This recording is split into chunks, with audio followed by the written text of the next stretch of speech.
시작할까요?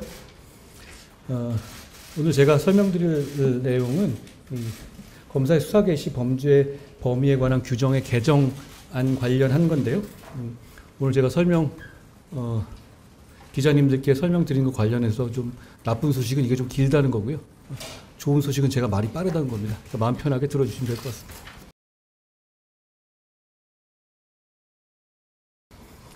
시작할까요? 법무장관입니다. 지금부터 법무부 소관 대통령령인 검사의 수사 개시 범죄 범위에 관한 규정 시행령 개정안 및 시행규칙 폐지안의 입법 예고 경과에 대해서 설명드리겠습니다. 지금 이 내용은 국민적 비판이 컸던 소위 검수완박 입법으로 불리는 그 법률에 대한 시행령입니다.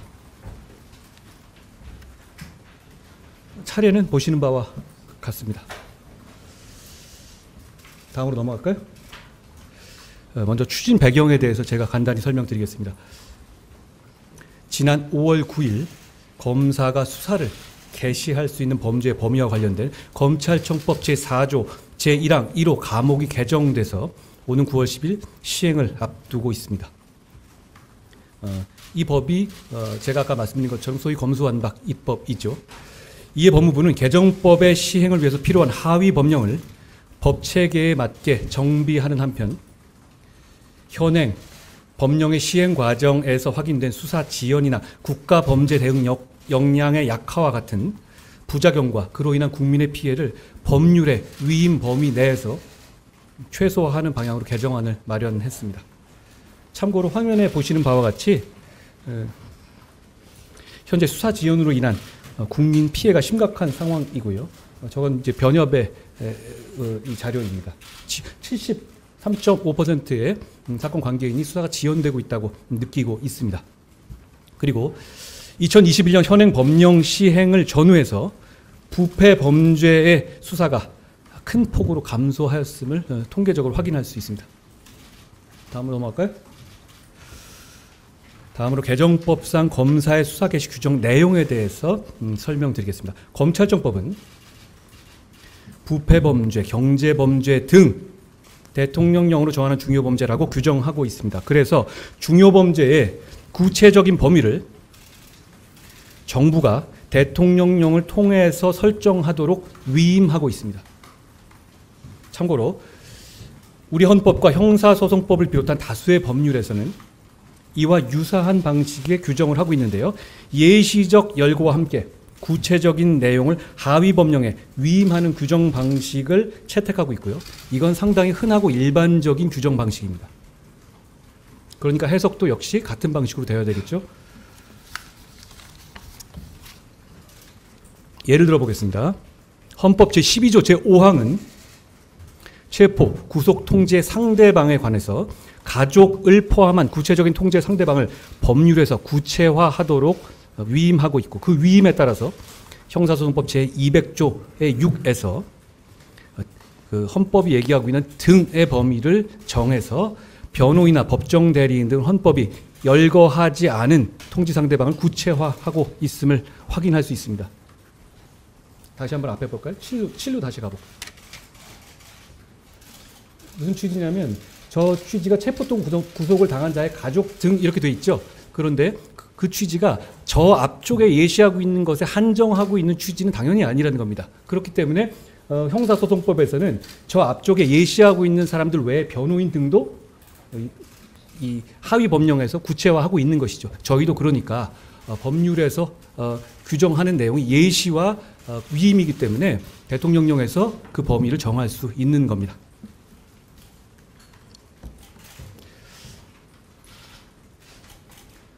개정 검찰청법에서도 지금 말하는 검수완박법입니다.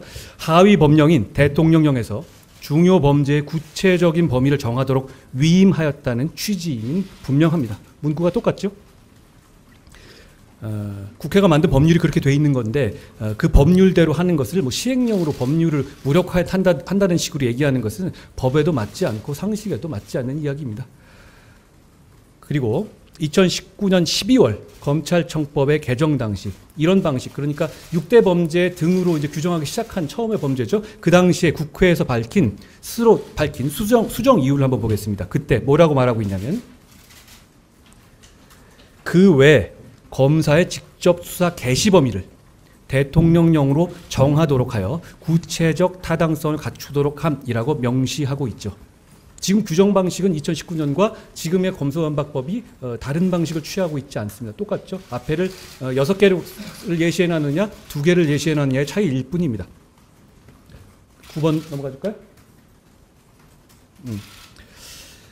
올해 5월 바로 이 검수완박 검찰청법 개정 과정에서도 여러 논의 끝에 중이라는 문구를 등으로 환원해서 최종 의결한 점에도 명확히 나타납니다.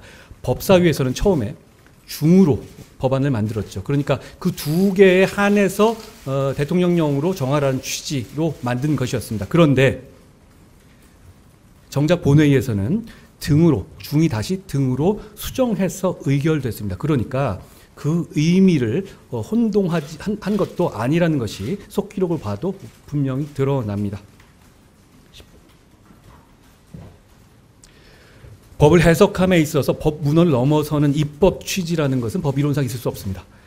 개정 검찰청법상 검사의 수사 개시의 범위는 예시 범죄 및 대통령령을 통해서 구체화될 그 외의 중요 범죄라는 점이 법 문헌의 해석상 이론의 여지가 없는 겁니다. 다만 이번 시행령 정비 과정에서는 중요 범죄의 예시를 부패 범죄와 경제 범죄로 변경한 입법 과정 등을 생각해서 이미 존재하는 다른 법률 개념 등을 바탕으로 부패와 경제 범죄 개념과 범위를 필요한 한도 내에서 한정해서 특정하고 그 외에 대통령령으로 정하는 중요 범죄는 최소한으로 규정하는 방향으로 개정안을 마련했습니다. 취지는 얼마든지 넓힐 수 있는데 넓히는 것을 국회 취지를 감안해서 2개 위주로 가고 그 외에 진짜로 필요한 부분만 최소한으로 붙이겠다, 이런 이야기입니다. 이해하시겠죠? 11번 갈까요?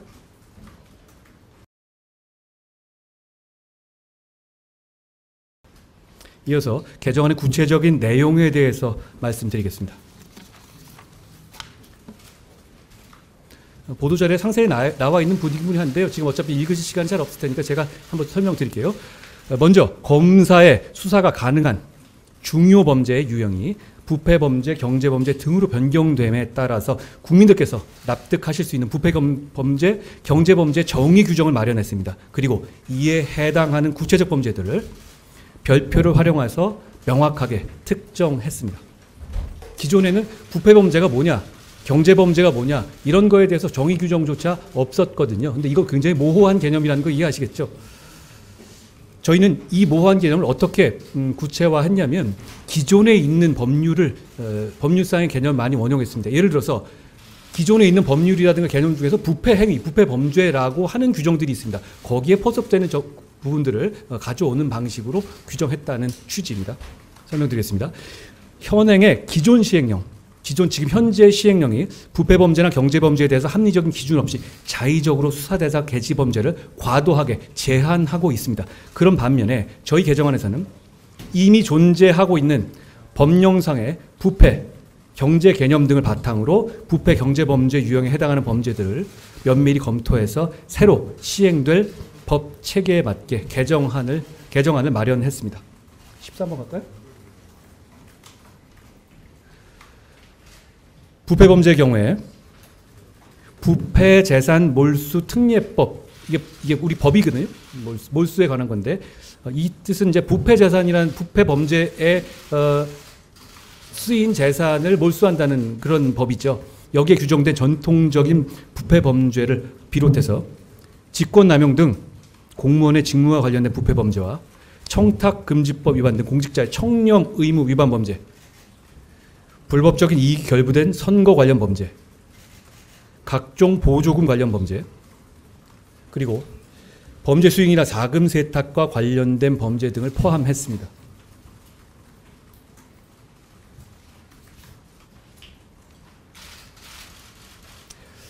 경제 범죄의 경우에는 사기, 공갈, 횡령, 배임 등 대표적인 경제 재산 범죄를 비롯해서 국가의 재정 기반을 위태롭게 하는 조세나 관세 포탈 범죄, 대규모 민생 침해를 유발하는 금융 관련 범죄, 건전한 거래 질서를 위협하는 공정거래 범죄, 국가 경쟁력의 기반을 침해하는 기술 침해 범죄, 서민 생활의 근간을 위협하는 부동산 범죄, 불법적인 경제활동과 관련된 마약류 범죄와 조직범죄를 포함했습니다.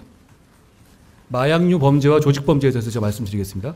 특히 사회적으로 점점 더 큰 문제가 되고 있는 마약류 범죄에 대한 국가의 대응 역량을 강화하기 위해서 경제범죄인지 여부에 대해서 논란이 있을 수가 있는 단순 소지와 단순 투약 범죄는 제외하고 불법적인 이익의 취득을 목적으로 하는 마약류의 제조나 유통 관련 범죄를 경제범죄로 규정했습니다.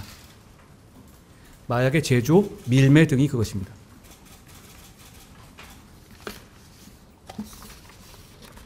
또한 국민 생활의 안전을 위협하고 서민의 민생을 심각하게 침해하는 각 조폭 등 깡패 말하는 겁니다. 조직범죄에 대한 처벌 공백을 방지하기 위해서 서민을 갈취하는 조폭, 기업형 조폭, 보이스피싱 조직 등 경제범죄를 목적으로 하는 조직범죄를 경제범죄를 목적으로 하는 그걸 한정했습니다. 조직범죄를 경제범죄로 규정했습니다. 그런데 말입니다.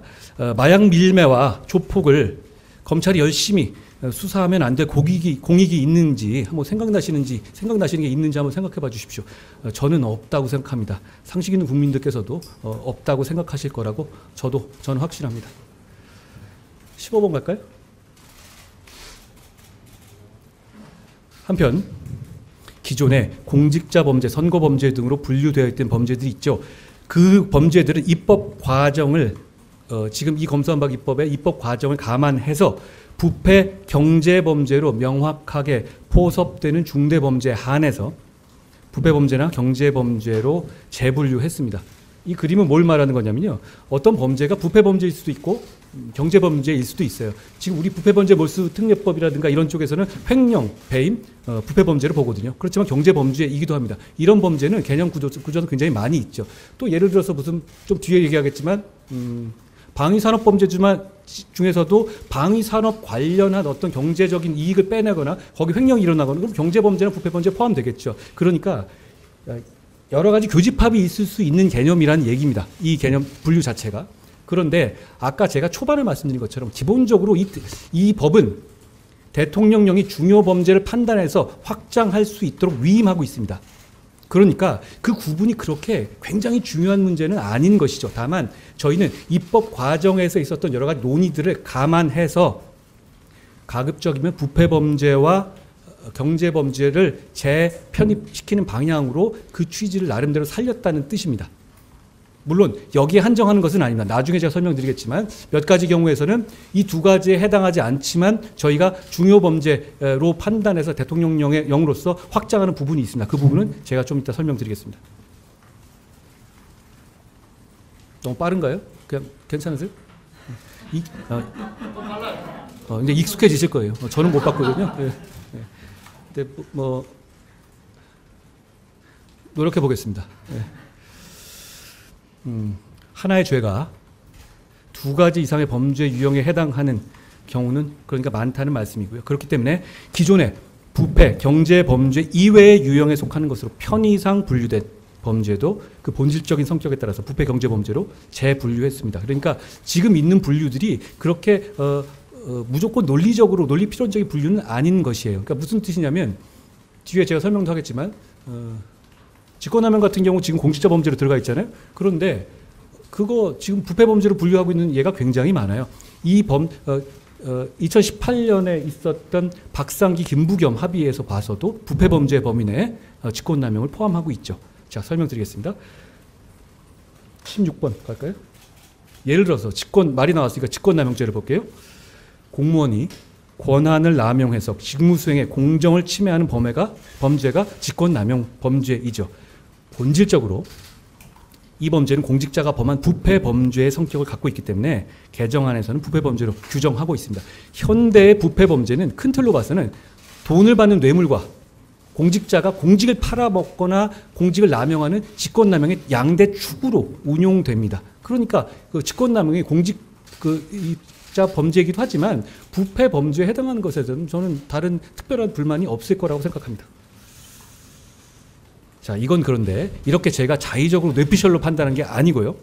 직권남용의 경우에 기존에 있는 부패방지권익위법에서도 부패 행위라고 명확하게 규정하고 있고요. 그리고 지금 국민권익위 홈페이지를 보시면 아시겠지만 직권남용을 대표적인 구조적 부패 행위로 홈페이지에 명시하고 있습니다. 또한 2018년 6월에 발표된 박상기 김부겸 전 장관의 검경 수사권 조정 합의문에서도 명확히 직권남용을 부패 범죄로 분류한 바 있습니다. 그리고 우리나라도 가입해서 국회에서 비준한 이렇게 된 법률과 동일한 효과가 있습니다. UN 부패 방지 협약에서도 직권남용을 부패 범죄로 규정하고 있다는 말씀을 드리겠습니다. 17번 갈까요? 선거 관련 범죄에 대해서 말씀드리겠습니다. 공무원의 선거 관여. 공무원이 공직을 남용해서 선거에 관여하는 것이죠. 그리고 금권 선거 등 부패 범죄의 성격이 명확한 행위 태양을 한정해서 부패 범죄로 편입했습니다. 공무원이 권한을 이용해서 선거에 개입하는 것은 직권남용적 성격이 있는 것보다 그보다 더 나간 구성 요건에 해당한다고 볼 수 있겠죠. 그리고 공직선거 과정에서 직을 매매하는 행위, 부패 행위가 아니라고 누가 말할 수 있겠습니까? 이렇게 부패 범죄의 성격이 명확한 행위 태양만을 한정해서 부패 범죄로 편입한 겁니다. 예를 들어서 무슨 허위 사실 공표라든가 이런 부분을 저희가 이 부패 범죄로 포함시키겠다는 취지가 아닙니다. 매수 및 이해 유도, 기부행위 등은 불법적인 이익이 핵심적인 범죄 성립의 요건이죠. 그리고 부패 행위를 수단으로 선거의 공정성을 침해하는 범죄이기 때문에 일부 선거 범죄는 이미 제가 아까 처음에 말씀드린 부패재산몰수특례법상의 부패 범죄로도 규정되어 있습니다. 그러니까 선거 범죄면 부패 범죄 아니다 이런 얘기는 당연히 성립하지 않고 그건 기존에도 그래 왔습니다.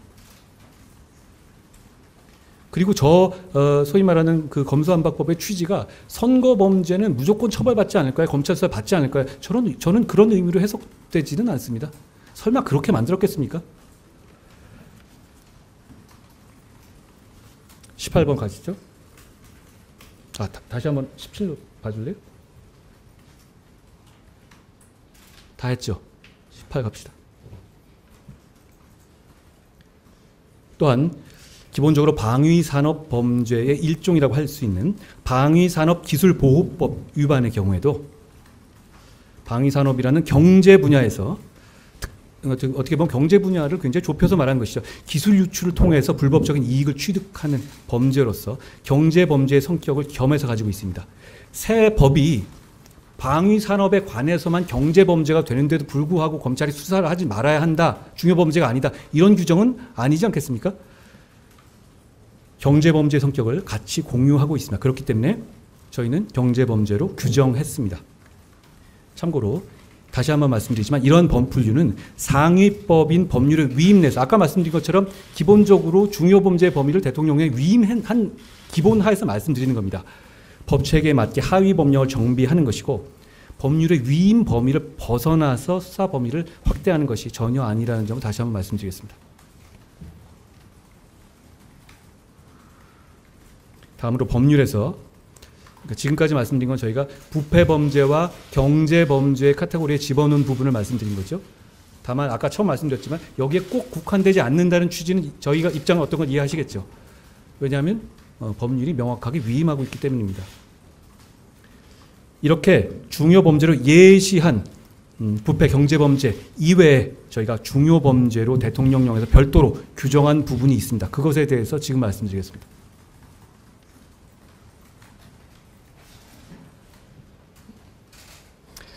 초반에 제가 설명드렸다시피 검찰청법 규정은 새 검찰청법 규정은 일정 유형의 중요 범죄를 등 대통령령으로 정하는 중요 범죄라고 규정해서 직접 열거한 두 가지 유형 이외에도 대통령령으로 다른 유형 두 가지 외에 다른 유형의 중요 범죄를 구체화할 수 있는 권한을 명시적으로 대통령령에 위임하고 있습니다. 제가 반복하지만 이게 아주 기본적인 전제이기 때문에 반복해서 말씀드리는 겁니다. 제가 말이 빠르기도 하고요.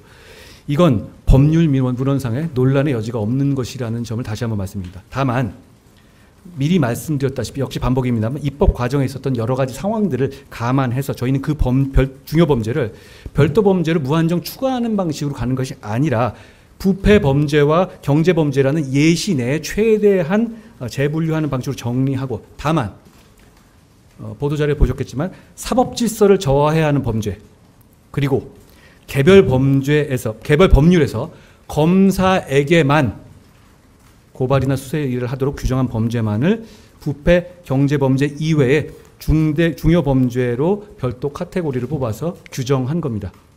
어떤 입장인지 이해하시겠죠? 20번 갈까요?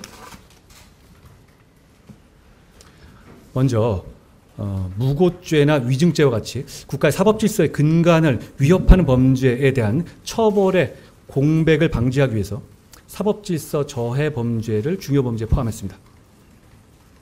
참고로 지금 상황이 굉장히 이상한 규정으로 되고 있거든요. 현행 법령은 어떻게 되고 있냐면, 현행 시행령에 따르면 경찰이 죄가 인정되지 않는다고 해서 검찰에 송치하지 않은 불송치 사건이 있습니다. 그럼 검찰에 지금 이제 안 보내버릴 수 있거든요. 죄가 안 되면. 이런 경우에는 고소인 등의 무고 혐의가 인정되더라도 검사가 수사를 할 수가 없습니다. 왜냐하면 사건 자체가 오지가 않으니까요. 반대로 경찰이 혐의가 인정된다고 송치된 범죄에 한해서만 검찰이 무고 수사를 할 수 있는 거죠. 그럼 경찰이 잘못 수사한 아주 일부 경우에만 무고 수사가 이루어질 수 있는 겁니다. 이게 이상하다는 것은 두말할 필요가 없을 겁니다. 생각해 보시죠. 무고죄는 본질적으로 죄가 안 되는 사안을 허위로 고소한 거잖아요. 그런데 정작 경찰이 죄가 안 된다고 판단해서 불송치하면 오히려 검사가 무고 수사를 할 수 없는 아이러니가 발생하는 것이고, 이걸 우리가 몇 년 동안 해온 겁니다. 이걸 바로잡자는 것입니다. 이 시행령은 그걸 바로잡자는 거고요.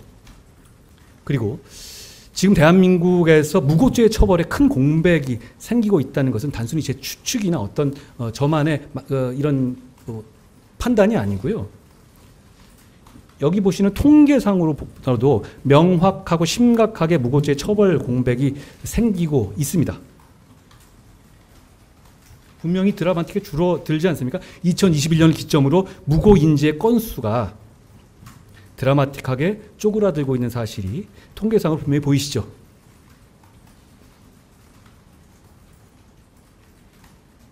갑자기 우리나라 사람들이 허위 고소를 안 하는 그렇게 갑자기 그런 결심을 집단적으로 한 건 아니지 않겠습니까? 저거는 처벌이 잘 이루어지지 않고 있다. 그러니까 무고로 인한 피해가 그만큼 많아지고 있다라는 걸 의미하겠죠. 국가가 허위 고소를 한 사람들을 수사하지 않는 것은 허위 고소를 부추기는 겁니다. 국가가 도대체 왜 누구를 위해서 그래야 합니까? 그걸 시정하겠다는 겁니다. 무고는 그것이 제때 처벌되지 않는다는 분위기가 만연하면 기하급수적으로 늘어날 수밖에 없는 성격이 있습니다. 왜냐하면 그래도 된다고 생각하고 마음 편히 거짓 고소를 하고 나아가서 정치적인 거짓 선동의 도구로도 쓰이게 됩니다. 지금 더 늦기 전에 이것을 반드시 바로 잡아야 할 때라고 생각합니다. 그렇기 때문에 저희는 중요 범죄의 범위에 사법 질서의 저해 범죄를 추가한 것이라는 말씀을 드리겠습니다. 제가 이제 무고의 예를 들었는데 다른 것도 사정은 비슷합니다.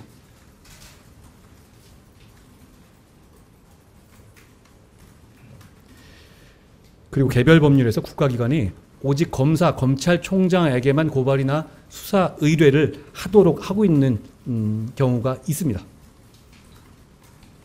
그런 경우를 중요 범죄로 포함했습니다. 예를 들어서 이런 게 꽤 많거든요. 5.18 민주화 운동법이 그렇습니다. 그 이유는 검사를 고발 대상 기관으로 한정한 개별법의 취지를 존중하고 그 고발 등을 접수한 검사가 수사를 개시할 수 있는지에 대해서 혼동하거나 서로 논란이 있는 것을 방지하기 위해서 저는 이제 이 규정이 없어도 당연하다고 생각하는데 명확하기 위해서 시행령에서 해석상 논란의 소지를 차단하기 위해서 수사 개시를 할 수 있는 범위로 포함시킨 겁니다. 이 검찰청법이 다른 모든 기존에 있었던 특별법들을 무력화하는 것은 당연히 아닙니다. 그러니까 지금 야당에서 이렇게 검사에게만 고발할 수 있는 그런 거에 대해서 개정안을 냈겠죠. 그 뜻은 뭐냐? 개정안이 없으면 그 법이 유효하다는 뜻이겠죠.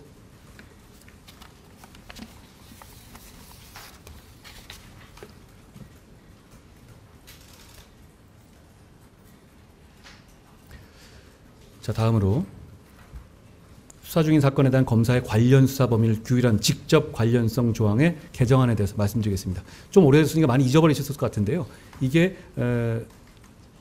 수사 중인 사건에서 추가 수사를 할 수 있는 범위를 직접 관련성 있는 범죄로 한정하는 식의 규정이 있고, 그리고 그 직접 관련성의 범죄를 그 규정을 지난 정부 시행령에서는 굉장히 축소해 놨던 겁니다. 그걸 저희는 바꾸겠다는 겁니다. 검찰청법은 정작 검찰청법은 직접 관련성이라만 하고 있지 그 직접 관련성 있는 범죄의 의미를 한정하지 않고 제한 없이 허용하고 있습니다. 그런데 지금의 기존의 시행령은 그 범위를 자의적으로 지나치게 좁게 제한하고 있습니다.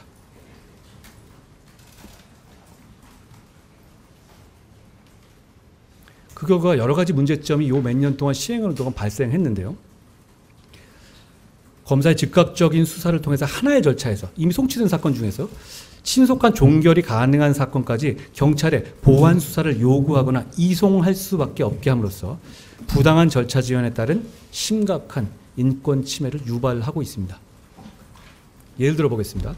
권력형 성범죄 사건의 피해자가 제3자로부터 2차 가해를 받은 사실을 검찰에 진술했다고 생각해 봅시다. 그럼 정상적인 경우라면 그 연장선상에서 계속 수사를 해 나가는 것이 피해자 구제에도 좋고 수사의 효율성으로 좋고 사건이 금방 처리되고 그리고 그게 또 그 사회적인 메시지를 줄 수 있지 않겠습니까? 그런데 지금 시행령에 따르면 그렇게 되면 검찰은 그 순간에 수사를 중단하고 경찰로 그 부분을 떼어내 이송해야 하고, 그리고 만약에 다른 사안으로 검찰이 보완 수사를 하다가 이 사람이 아니라 이 사람이 진범이다 라고 밝혀진 경우를 또 가정해보죠. 이런 경우에도 수사를 중단하고 사건을 경찰로 보내야 됩니다. 물론 그 과정에서 증거가 인멸되고 진범이 도망가도 속수무책인 상황이 되죠. 그게 지금 현재 시행령의 현실입니다. 바꿔 마땅합니다. 또 하나 얘기 들어볼까요? 예를 들어볼까요? 전에 제가 들어봤던 얘기인데 어떤 어린이집에서 보육교사의 아동학대 사건이 발생해서 경찰이 1차로 수사하고 검찰에 송치를 했는데 검찰에서 피해 아동을 수사하는 과정에서 또 다른 보육교사의 추가 학대 사실이 밝혀지는 경우가 있을 수 있습니다. 실제로 많이 있었던 사례예요. 그런데 지금의 제도에서는 역시 그러한 경우 검사가 추가 학대 범행을 수사할 수 없기 때문에 그 부분만 분리해서 경찰에 이송해야 되고 그 아동은 경찰에 다시 가서 조사를 받아야 합니다. 그러한 불필요하고 부당한 절차 지연으로 인해서 피해 아동은 즉각적인 수사와 보호 조치를 받지 못하게 된 인권 침해가 필연적으로 발생하는 겁니다. 이게 도대체 왜 필요한지, 혹시 이걸로 인해서 얻을 수 있는 공익은 제가 보기에는 상상이 안 갑니다. 경찰도 좋을 게 없고 검찰도 좋을 게 없고 피해자도 좋을 게 없고 심지어 피의자도 좋을 게 없습니다.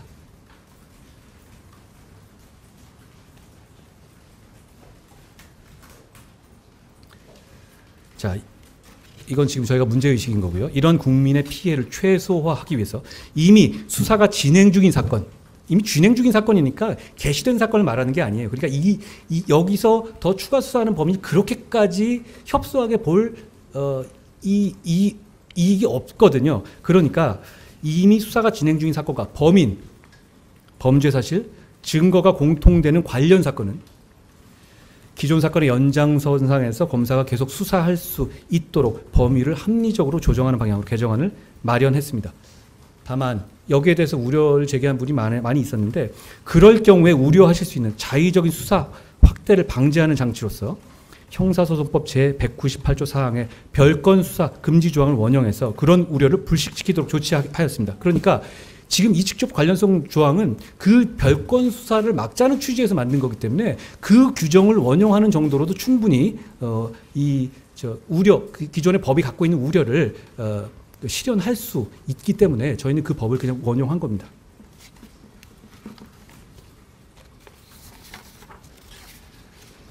힘드시겠지만 많이 왔습니다. 거의 끝났습니다. 마지막으로 법무부령이 시행규칙의 폐지안에 대해서 말씀드리겠습니다. 이게 법무부령이 있다는 거 모르시는 분도 있을 거예요. 도대체 법무부령이 왜 필요한가요? 대통령령이 있고 여도 규정하면 되잖아요. 그런데 과거에 법무부령으로 이렇게 만들어 놓은 겁니다. 액수를 구분해서 5천만 원 이상만 해라. 뭐 이런 식으로요. 무슨 뭐 몇 급 이상만 해라. 재산 등록 의무자에 대해서만 하라. 이렇게 온 거죠. 현행 시행 규칙은 이 법무부령을 말하는 겁니다. 검찰청법에서 위임 규정을 두고 있지 않은데도 불구하고 중요 범죄 중에서 특정 신분이나 특정 금액 이상의 범죄에 대해서만 검사가 수사를 개시할 수 있도록 제한하고 있습니다. 이런 제한은 국가범죄 대응 역량의 필연적인 약화를 초래하고 수사의 진행에 따라서 범죄 사실이 변화하는 현장의 수사 현실에도 전혀 맞지 않습니다. 그리고 지나치게 복잡해서 전문가도 마찬가지고 국민도 그렇고 예측 가능성이 없습니다. 예측 가능성이 없는 법은 사실 여러 가지 그 부작용을 초래할 수밖에 없거든요. 제가 봐도 모르겠는데요. 그럼 국민들은 더 모르지 않겠습니까?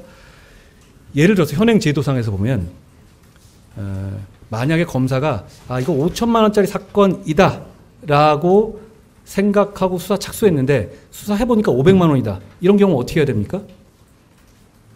이거 그냥 뭐 죄가 안 된다고 털어버려요? 아니면 그냥 검사가 기소해요? 어떻게 해야 되죠? 상식적으로 판단하면 검사가 기소할 수 있어야 되는 거 아닙니까? 그런데 지금 이 시행 규칙에 따르면 경찰에 사건을 이송해야 됩니다. 이걸 왜 이렇게 해야 되죠? 게다가 보내놨는데 경찰하고 판단이 또 다르면 또 꼬입니다. 그러면 또 오거나 말거나 해서 중간에 그러면 이 피해자들이라든가 관련자들은 중간에 붕 떠서 막 사건이 돌아다니고 시간만 가게 되는 것이죠. 이건 지나친 비효율이고 국가 수사력의 낭비인데다가 당사자들에게도 굉장한 소모를 요구하는 것입니다. 그런 제약, 그리고 이렇게 처음부터가 얼마 이상이어야 된다고 생각을 한다면 검찰 입장에서 수사를 착수하지 않은 명분이 됩니다. 뭐 이거 안 될 수도 있다라고 그런 핑계거리가 되지 않겠습니까? 이게 공익에 부합하나요?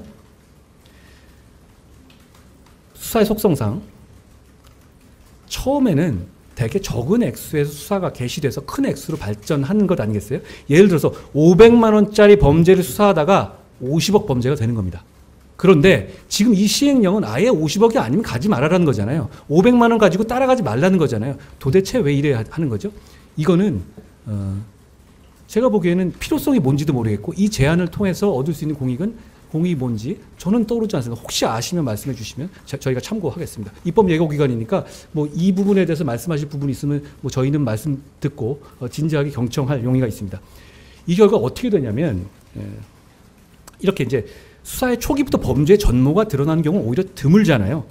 여러분들도 언론 취재를 해봐도 아시다시피 예를 들어서 얼마만큼의 왁구가 되는 것만 들어가라?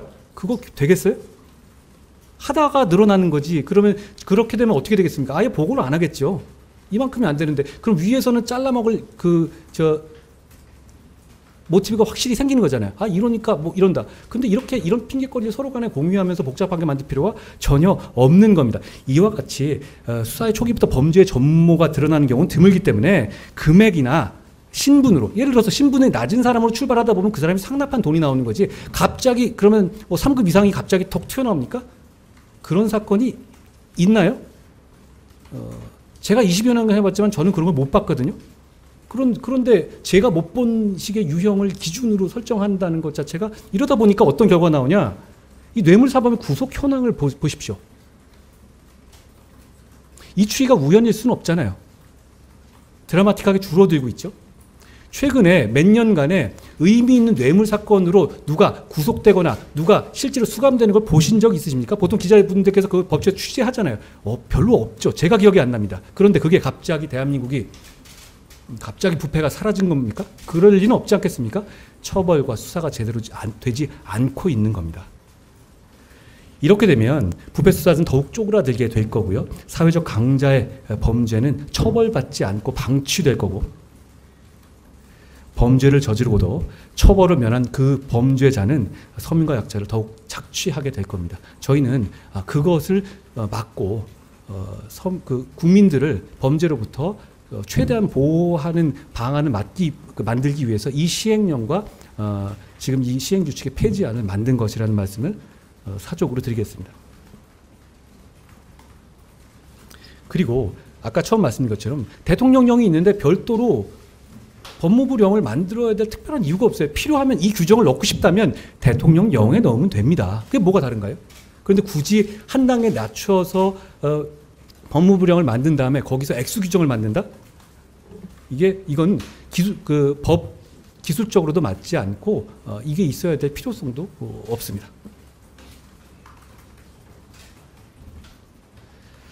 그래서 이 법무부령, 그러니까 시행규칙은 아예 폐지하고 검찰청법에서 위임받은 중요 범죄에 대한 내용은 시행령에서 별표까지 넣어서 이론적으로 규정하는 방향으로 개선하겠다는 것이 저희의 입장입니다. 그러니까 이런 구조가 되는 거죠. 시행령 없어지고 더 심플한 구조로 가겠다는 겁니다. 정 필요하면 저기 넣으면 되거든요.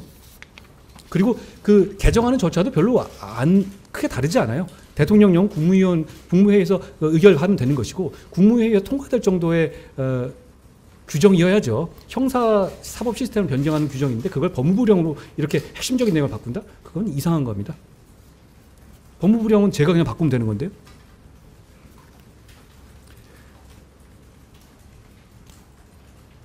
자, 많이 오셨습니다. 법무부는 이번 개정안을 마련함에 있어서 현행 법률의 범위 안에서 오로지 국가의 중요 범죄 대응 역량을 강화해서 국민을 범죄로부터 보호하고 사건관계인의 인권 침해를 최소화하는 방향으로, 그 목적으로 개선 방안을 검토했습니다. 한 가지 말씀드리고 싶은 것은, 검찰은 범죄를 엄정히 수사해서 국민을 범죄로부터 지키는 것을 본질적 기능으로 하는 기관입니다. 중요 범죄에 대한 검사의 수사를 과도하게 제한해서 국가 전체 범죄 대응 역량이 약화되면 우리 국민과 사회가 얻게 되는 공익이 무엇인지 저는 묻고 싶습니다. 그런데 물론 이제 얻을 수 있는 공익은 제가 생각 안 나는데요. 중대범죄자는 처벌을 면하고 범죄로 인한 이익을 그대로 갖겠죠. 그런데 이걸 뻔히 보이는 상황에서 개선 조치를 안 하는 것은 저는 법무부로서 그 맡은 직무를 제대로 수행하지 않는 거라고 생각합니다.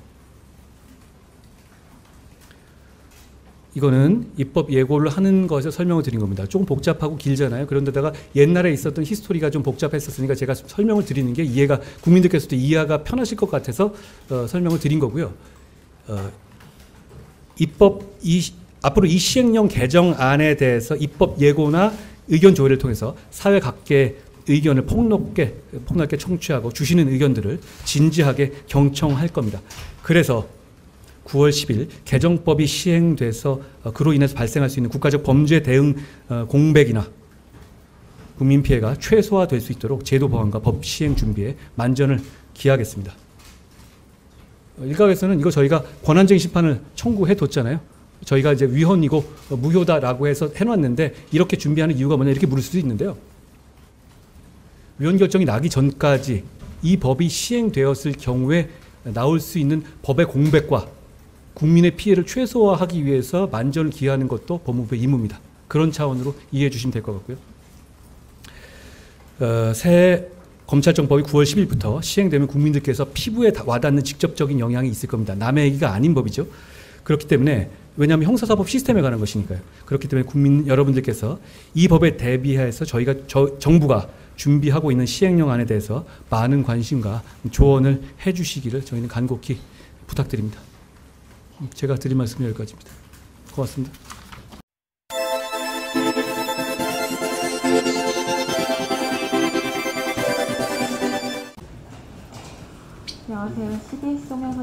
안녕하세요. 브리핑 잘 들었습니다. 그 검수완박 개정법을 시행령 개정안으로 이제 우회하는 게 아니냐는 이런 지적들이 많은데요.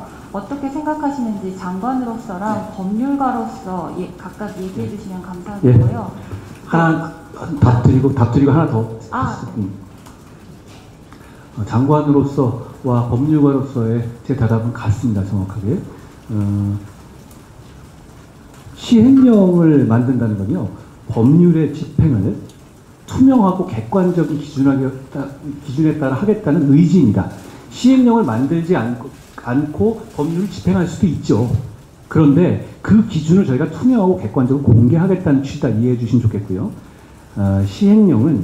이번 시행령은 법률의 행정부에 위임한 범위 내에서 하는 겁니다. 예를 들어서 지금 말씀하신 그런 비판은 저희가 법률이 위임한 범위를 넘어섰다는 전제하에서 가능한 것이거든요. 제가 설명드린 것처럼 저 법률의 규정 형식을 보십시오. 보시면 저게 어떤 부분을 법률이 위임을 넘어섰다는지 것인지, 그러니까 포괄적으로 그냥 정치적으로 시행령 정치다 이렇게 말고 구체적으로 어떤 부분이 저희의 시행령이 법률의 위임 범위를 넘어섰다는 것인지 구체적으로 지적해야 하는데요. 그런 지적이 나올 것 같지는 저는 않습니다. 그러니까 이게 예를 들어서 우리는 그런 취지 아니었다 이런 말할 수는 있겠는데요. 문헌 해석을 넘어서는 내심은 의미가 없습니다. 저 규정은 과거부터 있었던 규정 양식이고, 저 규정의 해석은 법률가 누구를 보더라도 그 등과 그리고 그것이 변화해온 연역을 보더라도 그 취지가 대통령령에 그 구체할 수 있는 권한과 재량을 준 것이라는 점은 명확합니다. 이 얘기는 제가 법무부 장관으로서도 마찬가지, 법률가로서도 마찬가지로 드린 겁니다. 하나 더 하시죠. 하나만 더 여쭤보겠습니다. 근데 이게 대통령이기 때문에 정권이 바뀌게 되면은 또 사실 바뀔 수도 있는 사항으로도 보여지는데, 이게 법적 안정성 차원에서 문제가 있을 수 있다고 보지는 않는지. 그러면 이게 그러면 대안은 어떤 거가 있을지 좀 말씀해 주세요. 대통령 그러니까 지난번에 이렇게 확 좁혀놨잖아요. 이게 좁힌 게 아까 말씀드린 것처럼 그렇게 신모 원료를 가지고 한 것도 아니고, 이렇게 좁힐 만한 합리적인 근거가 없어요. 저희처럼 적어도 부패냐 뭐냐에 대해서 정의 규정조차도 없었지 않습니까? 그럼 그렇게 해놓고 법무부령까지 쭉 내려서 갑자기 5천만 원이어야 될 이유는 뭐며, 4급이어야 될 또 이유는 뭐겠어요? 역시 저희가 갖고 있는 시행령이 훨씬 더 투명하고 객관적 근거를 가진 것이고요. 그리고 이 대통령령으로 그 부분을 위임한다는 뜻은요, 그 범위에 대해서 행정부에서 국민을 위해서 행정을 하면서 그거에 대해서 탄력적으로 대응하라는 취지에서 대통령령으로 구체화 권한을 준 것이거든요. 이걸 너무 정권적 차원에서 보실 게 아니고, 저희가 기자님 이렇게 여쭤보겠어요. 저희가 지금 하겠다는 수사 중에서 저희가 하면 안 된다는 수사가 어떻게 생각나는 거 있어요? 절대 안 되게 있을까요? 이걸 안 해서 누가 도움이 되겠습니까? 저희가 조폭수사, 마약수사 하면 안 되겠어요? 설치잖아요. 그리고 이 범위에 맞아요. 그러면 해야 맞는 거고, 저희는 그런 판단을 했고, 그리고 게다가 이걸 얘기 드리고 싶어요. 법적 안정성 말씀드렸는데, 요 몇 년 동안에 지금 이렇게 시행해 왔지 않습니까? 이렇게 기이한 제도로. 그럼 이걸 통해서 과연 국민이 이익을 보고 안정적으로 사법 시스템이 굴러갔냐를 제가 반문하고 싶어요. 그렇지 않지 않습니까? 그렇지 않으면 만약에 그게 맞다면 저렇게 국민들의 77%가 사건 지원을 호소하지 않겠죠. 그렇다면 이건 재고해야 맞는 것이고요. 그건 법적 안정성이라는 것은 기존에 있었던 것이 괜찮았을 때 얘기 같아요. 그리고 말씀하신 것처럼 입법 예고 기간 동이라든가 앞으로 이 과정을 통해서 저희가 국민들의 의견, 그리고 여러분들의 의견 충분히 수렴할 겁니다.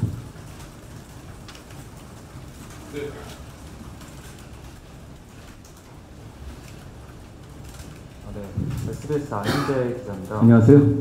이달 중으로 그러면 이게 시행될 수 있도록 하시겠다는 취지신지, 이거 외에는 또 어떤 것들을 더 준비하고 계시는지 궁금합니다. 저희가 소위 이 검수완박 입법에 관해서 한 대응 방식은 크게 두 개로 말씀드리고 있습니다. 그거는 좀 잊으셨겠지만 저희가 예전에 TF를 구성했다고 했지 않습니까? 헌법재판에 대응한 TF. 저희는 이 규정이 절차와 내용에 있어서 현대 민주국가에서는 허용되기 어려운 위헌적 법률이라고 판단했기 때문에 권한쟁의 심판을 청구한 것입니다. 저희가 권한쟁의 심판을 청구한 취지는 단지 이 법도 이 법이지만 이런 절차, 그러니까 어떻게 보면 의원 빼내기라든가 무슨 쪼개기라든가 무슨 그리고 결정적으로 본회의에 올라간 법안이 원래 법안하고 다르다든가 이런 식의 절차가 대한민국의 21세기에 허용될 수 있는지를 국민과 함께 묻겠다는 취지거든요. 굉장히 중요한 절차를 생각하고 이 부분에 대해서 최선을 다할 겁니다. 이게 하나의 축이고요. 그렇지만 현실 세계에 사는 우리들은 이 법이 헌법재판이 늘어지거나 늦춰지거나 할 경우에 시행됐었을 때 우리 현실에 살고 계시는 국민들이 입게 되는 피해를 최소화하고 그동안에 부패가 판을 치고 조폭과 마약에 판을 친 것을 막아야 될 필요가 있기 때문에 그거는 다른 영역에서 시행령으로 만들겠다는 취지인 것이죠. 그리고 그 외에는 지금 큰 틀에 봐서는 큰 틀에서 저희가 그 9월 10일에 맞춰서 준비하고 있는 것은 큰 틀에서는 이 두 가지 정도입니다.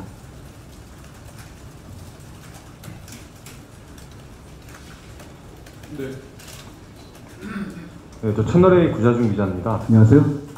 지금 검경협의체에서 어떤 이런 검찰의 직접 수사 범위라든지 보안 수사에 관한 것이라든지 이런 게 여러 가지가 논의가 되고 있는 걸로 아는데 법무부에서 이게 자칫 경찰 입장에서 보면 일방적으로 규정한 거 아니냐라는 지적이 있을 수 있을 것 같은데. 자, 답 드릴까요? 자, 검경협의체와 이 시행령은 다른 영역입니다. 왜냐?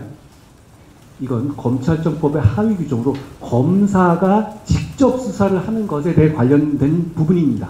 그러니까 검찰의 직접 수사의 범위는 경찰의 직접 수사 범위나 경찰의 처리에 아무런 영향을 미치지 않습니다. 무슨 얘기냐면 지금 이 기자님 말씀하신 검경협의체는 경찰, 검찰이 서로 간의 보안 수사를 요구하고 서로 간에 사건을 주고받는 과정에서 예를 들어 몇 번의 보안 수사를 요구할 수 있냐 이런 부분에 관한 거잖아요. 이거는 검찰과 경찰이 당연히 협의해야 될 부분입니다. 그런데 경찰은 어차피 모든 수사를 수사 개시를 이건 저희는 수사 개시에 관한 규정이에요. 모든 수사를 개시할 수 있어요. 과거에도 그렇고 지금도 그렇습니다. 지휘를 받지도 않습니다. 경찰에게 어떤 의무를 부과하거나 저희가 경찰을 지휘하거나 경찰의 임무를 갖고 오는 방식의 내용이 아닌 겁니다. 이 시행령은. 그렇기 때문에 지금은 아까 검경협의체가 하고 있는 검찰과 경찰의 서로 협력에 관한 부분과 좀 분리해서 봐야 할 것 같고 그 부분을 좀 혼동하신 거 아닌가 싶습니다. 그러니까 그 부분은 기자님 그 부분은 당장 9월 10일이 아니더라도 기존부터 계속 중요하게 이제 서로 협의가 필요했던 것이고 새 정부 들어와서 이 국정 과제로서 검경의 어떤 건강한 관계를 만들자가 이제 새 대통령의 공약이었죠. 그것 차원에서 하는 것이기 때문에 9월 10일과 딱 맞아야 하는 것은 아닙니다. 그러니까 그 문제는 9월 10일 날까지 다 결론을 내겠다는 저희가 하고 있는 시행령하고는 다릅니다. 시행령은 9월 10일 날부터 법이 시행되니까 어쩔 수 없는 거고. 이해하시겠습니까? 네. 네, 질문해 주시죠. 네, KBS의 박진수라고 합니다. 안녕하세요. 그 수사 개시 범위를 가지고 재판에서도 변호사들이랑 많이 다툴 수 있을 것으로 보여요. 아무래도 새로 시행령도 만드시긴 하지만 기존과 다른 부분이 있잖아요. 그 부분에 대한 혹시 법무부 차원의 대비도 이루어지고 있는 게 있을까 싶은데요. 저희가 지금 이게 5월에 만들어진 이후에 제가 그런 건 아닌데요. 여기 계신 이런 분들이 굉장히 밤을 새가면서 계속 연구를 했거든요. 그러니까 보면 되게 심플해 보이지만 그거 하나하나가 여기 들어가야 되는 로직이라든가 그리고 그리고 그 규정이 중요 범죄만 넣는다는 차원이고 그 정합성이 맞아야 되기 때문에 모든 경제 범죄나 모든 부패 범죄 다 넣은 건 아니에요. 그러니까 그 부분을 그냥 한 게 아니라 굉장히 여러 가지 이 수고를 하며 노력해서 만든 거거든요. 그러니까 그거에 관해서는 체제 적합성에 대해서는 나름대로 저희가 준비가 돼 있다라고 말씀드리겠고, 그런데 아까 제가 다시 처음으로 돌아가서 이 법의 규정을 한번 보시죠. 이 법률의 규정은 중요 범죄의 범위를 대통령령에 위임하고 있습니다. 그러니까 예를 들어서 만약에 부패 범죄와 경제 범죄 중에서만 하라라고 했는데 부패 범죄와 경제 범죄 범위가 들어가냐 마냐 이렇게 싸움한다면 말씀하신 것처럼 그런 우려가 있을 수 있어요. 그런데 이 법 규정은 기본적으로 재량을 주었어요. 예시를 해놨고. 그렇기 때문에 저희는 여기에 따라서 중요 범죄를 선택할 수 있는 권한이 대통령에게 있습니다.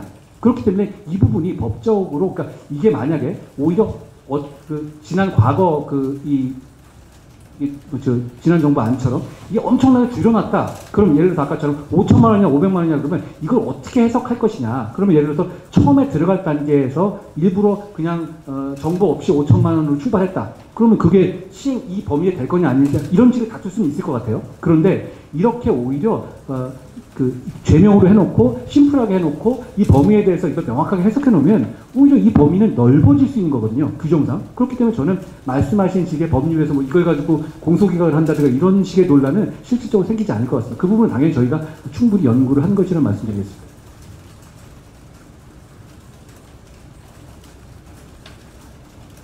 제 말하는 속도에 이제 충분히 적응하시는 거 같네요.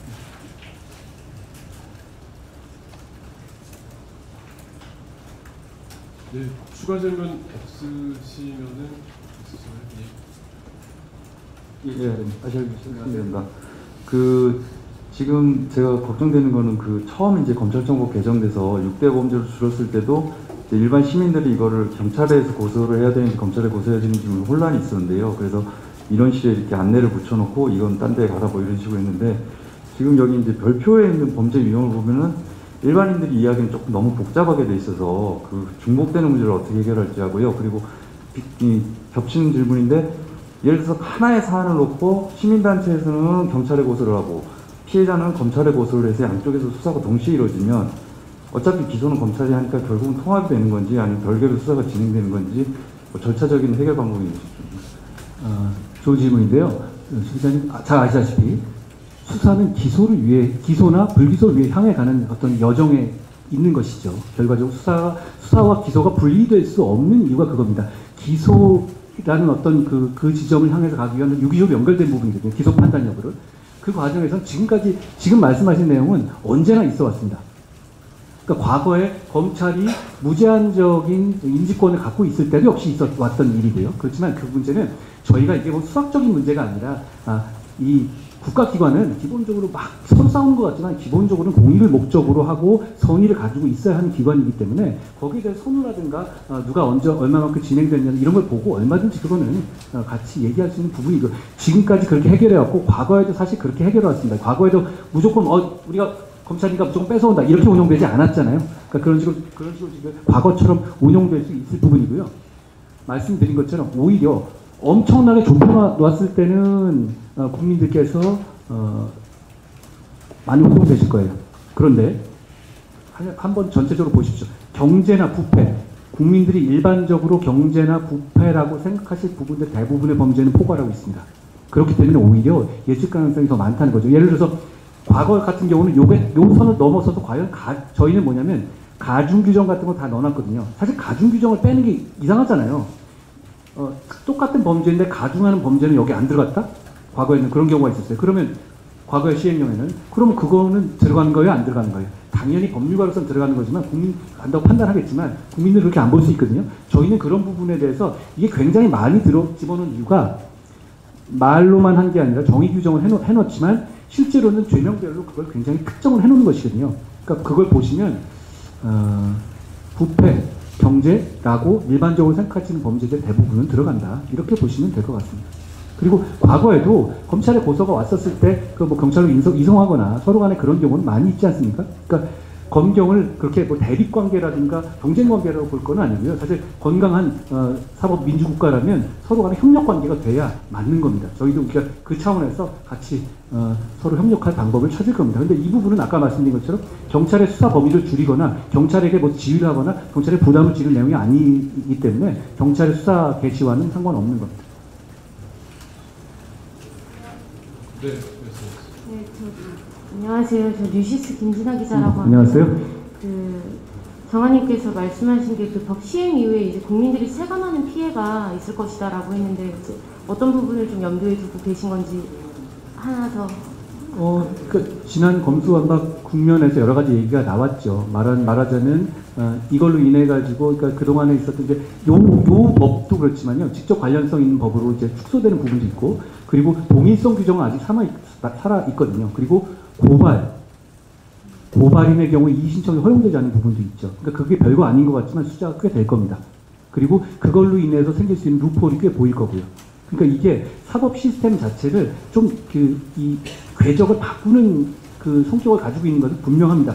저희가 이 시행령을 통해서 그로 인한 피해를 최소화하고 국가의 부패 대응 능력의 약화를 최소화하기 위해서 안간힘을 쓴 건 맞아요. 그렇지만 그럼에도 불구하고 이 법 자체가 갖고 있는 내재하고 있는 그런 부분들의 그 우려는 사라지지 않았다라고 말씀드리겠습니다.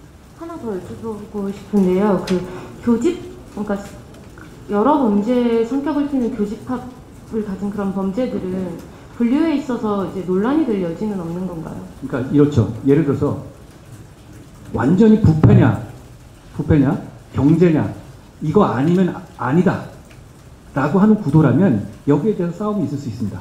그렇죠? 그런데 기본적으로 그게 아니더라도 중요 범죄를 대통령령으로 확장할 수 있는 위임이 되어 있는 게 법률이거든요.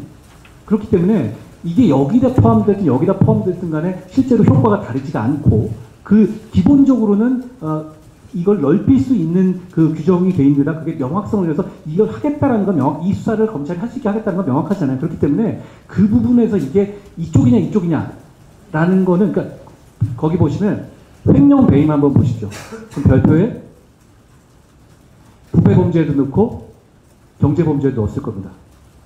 그게 그러니까 왜냐면 그 성격이 그게 이유가 부패범죄 몰수 특례법에 그게 들어가 있기 때문에 일단 그거를 전체를 원용하는 사람 넣었고 그리고 경제범죄이기도 하기 때문에 넣은 건데요. 그게 뭐 서로 겹쳐지거나 교집합이 있다고 해서 그게 운용에 문제가 될 건 오히려 없을 거라고 생각합니다.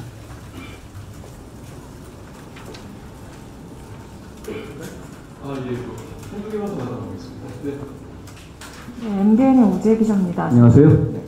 하나 그냥 간단하게 확인차 여쭤보는 건데요. 그럼 검수완박법이 시행돼도 어차피 전이랑 똑같다는 생각이 들었는데요. 약간 직접 수사하는 그 범위에 있어서는 이재명 의원 등 뭐 선거사범 수사나 지금 이렇게 중앙지법에서 되게 바쁘게 이루어지고 있는 이 수사는 그대로 모두 이어가는 겁니다. 검수완박 저희는 이렇게 보시면 됩니다. 규정이 바뀌었지만 저희는 기본적으로 기존에 있는 시행령의 문제가 굉장히 많았다는 겁니다. 그러니까 그게 두 개를 준 것도 문제지만 그 이전에 운용하던 시행령이 가지고 있던 문제점이 너무 컸어요. 그거를 저희가 보완했다라는 개념, 좀 다른 개념이죠. 검수완박을 굳이 검수완박이 없었더라도 그거는 했었어야 하는 조치다라는 겁니다. 그건 충분히 어떤 말씀이신지 이해하시겠죠. 그리고 이 경과 규정이 있기 때문에 잘 아시다시피 기존에 이미 진행 중인 사건에 저희 시행령 변경이 전혀 영향을 미치지가 않습니다. 그러니까 제가 어떤 특정 사건을 전제로 말씀드리지는 않고 그래서도 안 되겠죠. 이거는 그 특정 사건을 염두에 둔 사안이 아니고 그리고 특정 사안과 관련해서 지금 진행되고 있는 여러분들이 그 관심을 갖고 있는 사안에 대해서는 이 저희의 시행령 개정이 아무런 영향을 미칠 여지는 없죠. 예, 이제 거의 1시간 지나가는데요.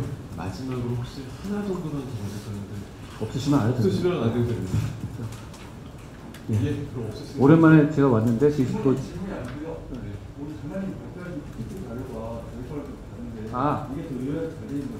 당연히 드려야죠. 예, 제공해드리겠습니다. 네, 네. 저게 좀 상세했어요. 예, 선생님. 예, 드리겠습니다. 제가 이 검찰 떠난 다음에 옛날에 보니까 제가 3차장 스타임할 때 오셨던 분들도 많은데 여기서 보니까 반갑습니다. 하여튼 더운데 덥고 또 폭우에 오시느냐고 고생 많으셨고요. 다들 건강하시기 바라겠습니다. 예, 오늘 브리핑 마치겠습니다. 감사합니다.